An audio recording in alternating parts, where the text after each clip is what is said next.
ہم کہتے ہیں نا کہ تھوڑا اسکرو ٹائٹ کیے ہوئے تھے. اب لنڈزے گریم دوبارہ آ رہے ہیں کیونکہ عمران خان نے جو طالبان کے حوالے سے ڈپلومیسی کی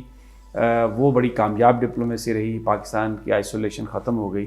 پھر اس کے بعد میں نے اپنی پچھلی ویڈیو میں آپ کو سارا بیک گراؤنڈ بتایا تھا کہ کیوں سعودی عرب گئے ہیں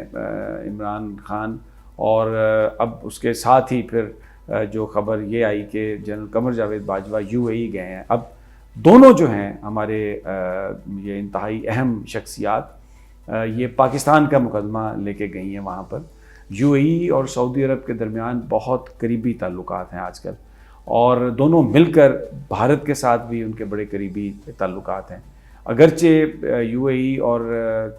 سعودی عرب نے پاکستان کی بڑی مدد کی ہے فائنینشلی, ڈیفرڈ پیمنٹ پر آئل بھی دیا ہے, اس کے علاوہ انہوں نے ہمیں پیسے بھی دیے ہیں, لیکن کشمیر کے مسئلے پر کیونکہ دونوں ممالک بھارت میں بڑی انویسٹمنٹ کر رہے ہیں تو کشمیر کے مسئلے پر وہ حمایت جو ہم توقع کر رہے تھے وہ ہمیں نہیں ملی. OIC سے جو ہم توقع کر رہے تھے وہ ہمیں نہیں ملا. اور پھر جو مسلمانوں کے حوالے سے اس وقت جو پوری دنیا میں چیزیں چل رہی ہیں, ویسٹ جس طرح مسلمانوں کو بدنام کر رہا ہے, جو آرگنائزیشن آف اسلامک کنٹریز ہے OIC, اس نے کوئی فعال کردار ادا نہیں کیا,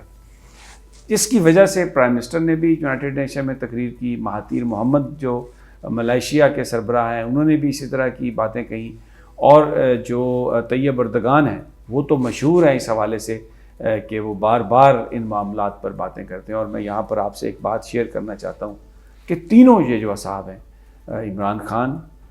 ڈاکٹر مہاتیر محمد ملائیشیا کے اور طیب اردگان ٹرکی کے, یہ تینوں سچے عاشقان رسول ہیں. ڈاکٹر مہاتیر ابھی جب یونائٹڈ نیشن کے اجلاس میں جب وہ گئے تو نبی پاک صلی اللہ علیہ وسلم کا ذکر کرتے ہوئے ان کی آنکھوں سے آنسو طاری ہو گئے. جو دیکھنے والے لوگ ہیں انہوں نے بتایا. اور طیب اردگان جو ہیں انہوں نے بھی خاکوں کے حوالے سے یونائٹڈ نیشن میں نبی پاک صلی اللہ علیہ وسلم کے جو کارٹونسٹ نے متنازع خاکے بنائے تھے اس پر جو انہوں نے ریئیکشن دیا تھا, انہوں نے مسلمانوں کے دل جیت لیے تھے. اور وہ پھر اتنے سچے مسلمان ہیں, اتنے خوبصورت قرت کرتے ہیں, کبھی آپ بھی سنیں تو انسان کا دل ہی نہیں کرتا کہ اپنے اس چینل کو یا ریڈیو کو یا اس کو آف کر دیں. تو یہ تینوں جب عاشق رسول اکٹھے ہوئے, اسلام کے حوالے سے بات ہوئی, تو انہوں نے ایک سوچا کہ مسلمانوں کے لیے ایک علیحدہ بلاک اس طرح کا ہونا چاہیے, ایک علیحدہ فورم ایسا ہونا چاہیے جس میں جو ہم پر تنقید کی جاتی ہے اس کا جواب دیا جا سکے. سعودی عرب کی ایک بڑی یونیک پوزیشن ہے, لیکن اپنے امریکہ کے ساتھ تعلقات کی وجہ سے وہ جو ویسٹ میں جو تنقید ہوتی ہے مسلمانوں پر, OIC اس حوالے سے کوئی فعال کردار ادا نہیں کر سکی. تو اس میں ایران نے شمولیت اختیار کر لی, انڈونیشیا بھی اس میں آ گیا, اور میں بتا چکا ہوں کہ 50-52 لوگوں کی وہ کانفرنس ہے. تو یہ جو سارا معاملہ جب چلا تو اب جو پرائم منسٹر وہاں پر پہنچے سعودی عرب میں, تو مجھے فارن آفس سے میری ابھی تھوڑی دیر پہلے بات ہوئی, تو وہاں پر مجھے دوستوں نے بتایا کہ انتہائی اہم اور انتہائی مفید ملاقات رہی ہے پرائم منسٹر کی, اور اس میں انہوں نے کنونس کیا ہے سعودیز کو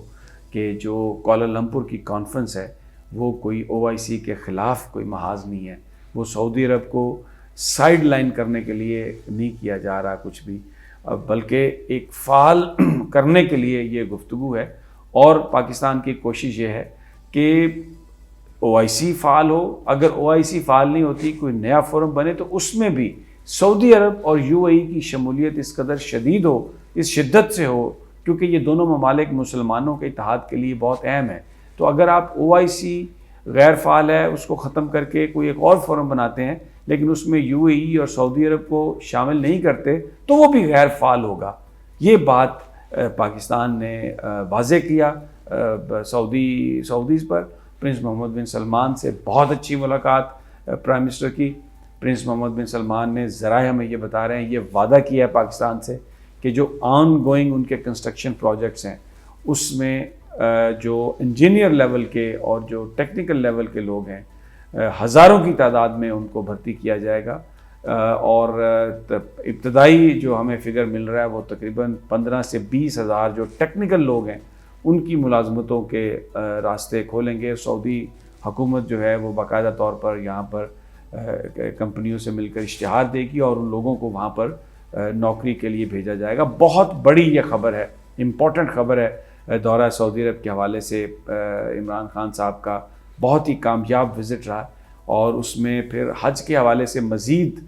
جو ون ونڈو آپریشن، جیسے میں نے آپ سے کہا، اور اب بہت جلد آپ لوگ کوئی بھی یہ اپروو کر دیا پرنس محمد بن سلمان نے کہ بہت جلد جو پاکستانی ہیں ان کے لیے کوئی لائنوں میں سعودی عرب میں جا کے امیگریشن کے لیے ضرورت نہیں ہوگی لائنوں میں لگنے کی، یہیں سے تمام ایئرپورٹ سے یہ فیسلٹیز ان کو مل جائیں گی۔ اور دوسری ایک اور اہم خبر ہے، پرائم منسٹر نے وہاں پر جو ہمیں ذرائع بتا رہے ہیں کہ سعودی حکام نے یہ بھی فیصلہ کیا ہے کہ کچھ مزید پاکستانیوں کو جو جیلوں میں ہیں ان کی رہائی کا پروسیس جو ہے وہ جلد شروع کرنے والی ہے سعودی حکومت۔ دوسری جانب جنرل قمر جاوید باجوہ وہ بھی گئے ہیں وہاں پر یو اے ای میں، انہوں نے وہاں پر ان کے جو سپریم جو ان کے ڈپٹی کمانڈر ہیں ان سے بھی ملاقات کی ہے، پرنس محمد سے بھی انہوں نے ملاقات کی ہے، یو اے ای کے امیر جو ابو دھابی کے جو حکمران ہیں ان سے بھی انہوں نے ملاقات کی ہے، اور پاکستان کے اور یو اے ای کے جو تعلقات ہیں یہ باور کرایا کہ یہ بہت ہی امپورٹنٹ تعلقات ہیں۔ اور اس کے ساتھ ساتھ پرائم منسٹر نے بھی اور جنرل قمر جاوید باجوہ نے بھی یو اے ای اور سعودیز کو اس بات پر قائل کرنے کی کوشش کی ہے کہ یمن کا جو کانفلکٹ ہے، جو گلف وار ہے وہاں پر، it should come to an end, کیونکہ اس میں مسلمانوں کا نقصان ہے۔ اور اس حوالے سے جو پرائم منسٹر کی ملاقات ہوگی کوالالمپور میں، کیونکہ ایرانین پریزیڈنٹ بھی آ رہے ہیں اس کانفرنس میں، ان کے ساتھ بھی ملاقات ہوگی، تو وہ جو فردر ایکسچینج ہوگا اس میں یمن کے اندر اس وقت جو صورتحال ہے اس کو قابو کرنے کے لیے، اس کو کنٹرول کرنے کے لیے، اس جنگ کو ختم کرنے کے لیے پاکستان ایک بھرپور ڈپلومیسی کر رہا ہے۔ تو لنڈسے گریم جو ہیں وہ بھی، امریکہ بھی ذرا پریشان ہے، سعودی عرب کا اگر انفلوئنس کم ہوتا ہے مسلمان ممالک میں تو امریکہ کے لیے یہ ایک بڑی پریشانی ہے۔ وہ یہ افغان پیس پروسیس بھی شروع کرنے کے حوالے سے بڑا امپورٹنٹ یہ وزٹ ہے لنڈسے گریم کا، لیکن اس ایران اور سعودی عرب کے تناظر میں پاکستان کا جو رول ہے وہ بھی انہینس ہونے کا بہت بڑی ایک ونڈو پاکستان کو ملی ہے۔ تو آنے والے دنوں میں اچھی خبریں دوستوں ساتھیوں، مجھے اجازت دیجیے، جو دوسرے امپورٹنٹ ایشوز ہیں میں اگلی ویڈیو میں انشاءاللہ آپ کے ساتھ اس میں مخاطب ہوں۔